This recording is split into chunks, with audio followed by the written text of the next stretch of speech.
Washington to take on the 4-4 Washington Huskies. That could be a good close game, possibly an upset. We've also got Auburn 4-4 going on the road to take on 19th ranked Texas A&M. That could be an upset alert as well, if not a good game. 4-4 Minnesota Gophers going to Ohio State to take on third-ranked undefeated Buckeyes. The Buckeyes are a 23.5 point favorite. If the Gophers can cover that spread, Gopher fans should take that as a good sign and a victory. If they can't, then they should be concerned and view negatively. And then in unquestionably, oh boy, I thought the other ones might be game of the week. In the unquestionable game of the week, oh, by the way, that Gophers-Ohio State game is 7 o'clock Central Standard Time on ABC, so a rare national televised primetime game for the Minnesota Gophers. Wow, if nothing else, great exposure for the program. Get the story out there about Killen, what's going on with us. Will be benefits from this game regardless of the outcome. But then in the game of the night, same time, 7 o'clock Central Standard Time on CBS, 4th-ranked Alabama, 7-1, would be hosting 2nd-ranked, undefeated 7-0 LSU Tigers. Holy guacamole, Batman. Get the popcorn ready, 6-pack if you're into that, and take in college football night this Saturday. Take it in all day. Like I said, start at noon. Pick an early game. I recommend, let's see.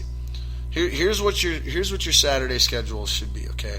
So at 11 o'clock, we fire up Notre Dame at Pittsburgh on ABC, okay? Then at 12 o'clock, we tune in to Balls Deep Sports Talk Marathon on WNLMradio.com.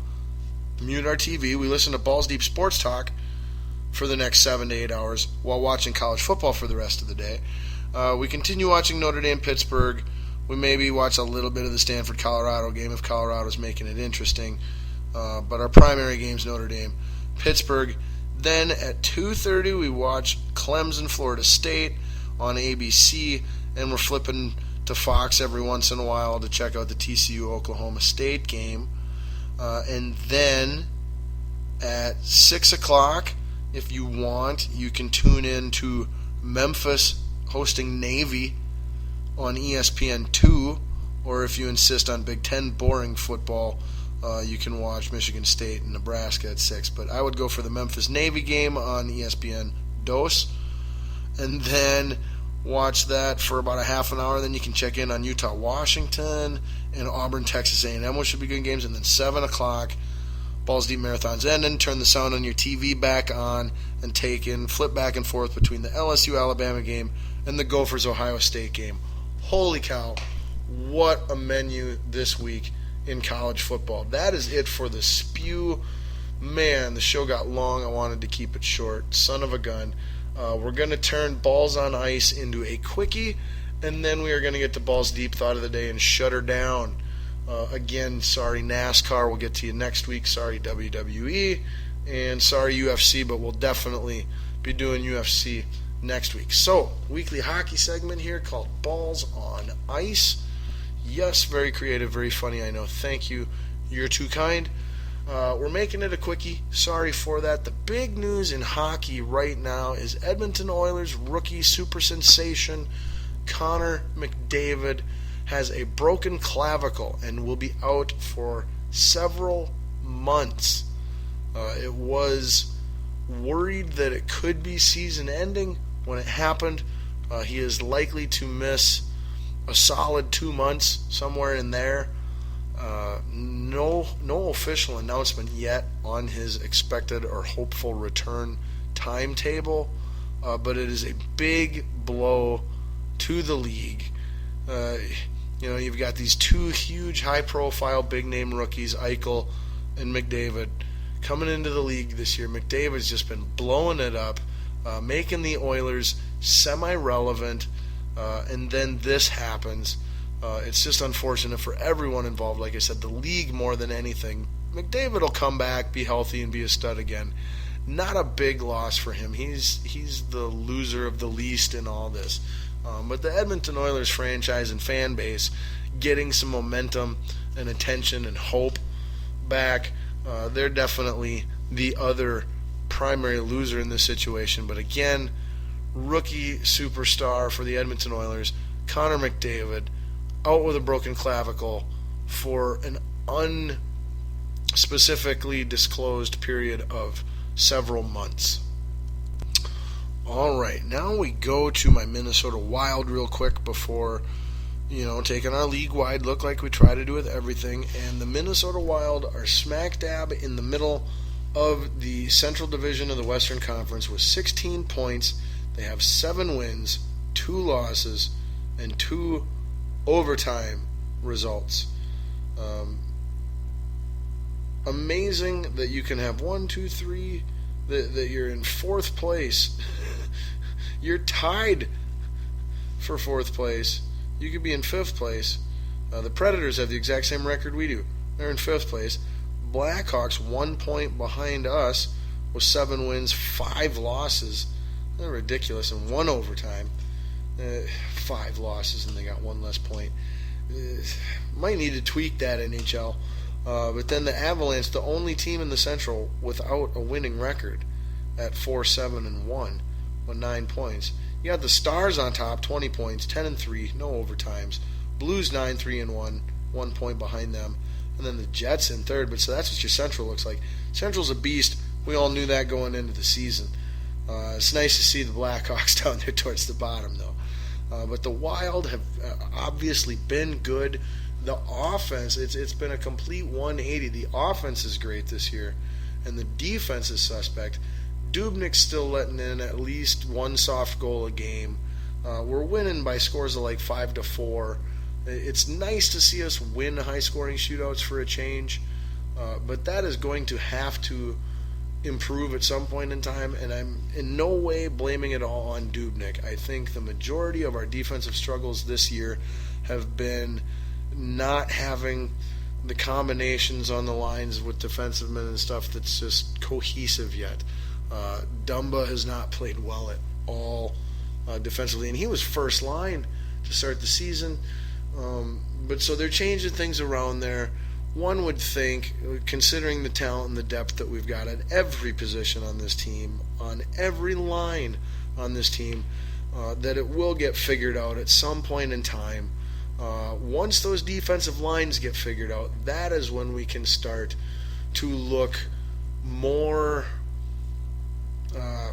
critically of Dubnyk's performances. But until then, it's really hard to get too concerned or worked up about the amount of goals Dubnyk's giving up when a lot of them aren't on him at all. So we'll just have to wait and see there. But there's your little bit of Wild specific analysis from my less than expert hockey mind here in the state of hockey.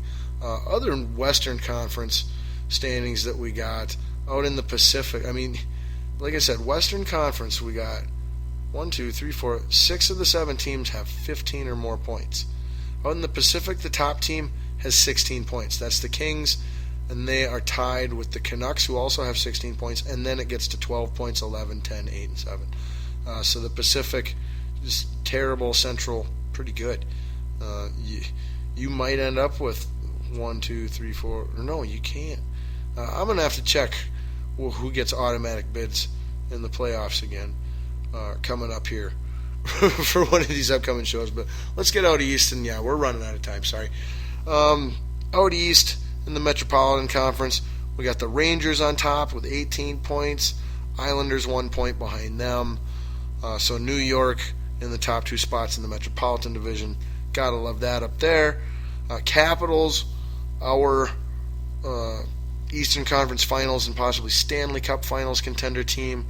They are in 3rd place with 16 points, 8 wins, 3 losses, no overtimes. Then we've got the Penguins at the same amount of points. They're 8-4. How can a team with an 8-3 record have 16 points and a team with an 8-4 record has 16 points? I don't know. Doesn't seem to make sense, right? But anyway, Devils 13 points, slightly overachieving, 6-5-1, game above 500. Hurricanes 5-7, Flyers 4-6-2, and the Blue Jackets, who myself and a lot of other more expert hockey minds thought were, going to be one of the big newcomers to the, championship contention picture this year, at least a playoff team. They are the second worst team in the Eastern Conference and in all of hockey. They have 3 wins, 10 losses, no overtimes, and only 6 points. The worst team in hockey would be the Toronto Maple Leafs.